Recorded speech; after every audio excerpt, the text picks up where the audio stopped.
Hi friends, இன்றைக்கி நம்ம என்ன பார்க்க போகிறோம்னா சாப்பாட்டுக்கும் தோசைக்கும் செட் ஆகிற மாதிரி ஒரு துவையல் பார்க்கலாமா.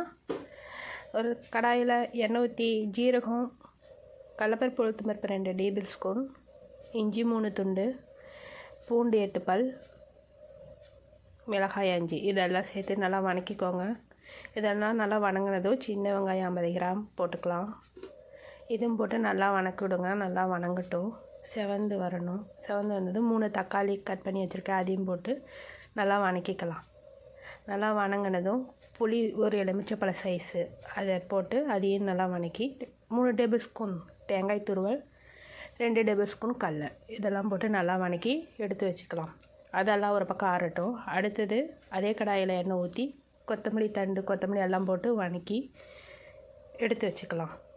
இதெல்லாம் ஒரு மிக்ஸி கப்புக்கு மாற்றி உப்பு கொஞ்சம் போட்டு நல்லா அரைச்சி எடுத்துக்கிட்டோம்னா தோசைக்கு சாப்பாட்டுக்கு சூப்பராக இருக்குங்க. ரோஸ் கார்டன் சேனலை சப்ஸ்கிரைப் பண்ணுங்கள்.